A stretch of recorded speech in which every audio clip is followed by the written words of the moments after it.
भगवान श्री रमण महर्षि ने आध्यात्मिक साधकों की 3 श्रेणियां बताई।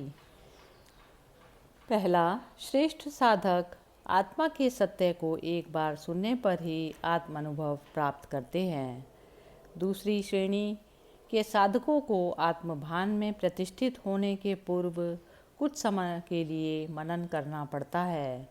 तीसरी श्रेणी के साधकों को वह कम सौभाग्यशाली हैं क्योंकि उनको साधारणतया आत्म साक्षात्कार का ध्येय प्राप्त करने के लिए श्रवण मनन के अलावा कई सालों तक कठिन आध्यात्मिक साधना के साथ गंभीर निधिध्यासन करना पड़ता है।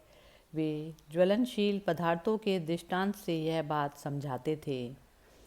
जिस प्रकार बारूद को भस्म करने के लिए एक चिंगारी पर्याप्त है, कोयले को कुछ समय तक गर्म करना पड़ता है और गीला कोयला सूखकर गर्म होकर जलने में अधिक समय लेता है। तो इस प्रकार पहले की 2 श्रेणी के साधकों के प्रति श्री रमण महर्षि कहते कि केवल आत्मा का अस्तित्व है और यदि आप अपने बारे में अपनाए हुए गलत ख्यालों के प्रति ध्यान ना दें तो आत्मा का सीधा स्पष्ट अनुभव होगा। इन गलत धारणाओं को वे सामूहिक रूप से अनात्मा कहते थे क्योंकि ये काल्पनिक गलत धारणाएं सच्चे आत्मानुभव का आवरण करती हैं। यह मुख्य गलत विचार है कि आत्मा शरीर या मन से मर्यादित है।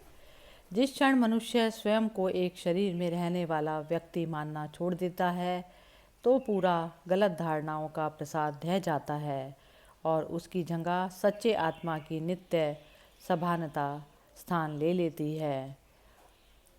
इस प्रकार प्रयत्न या अभ्यास का प्रश्न नहीं रहता।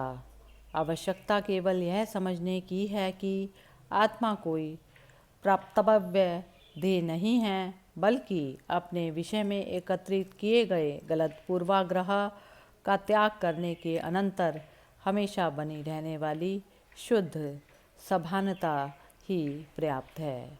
हरि ओम तत्सत।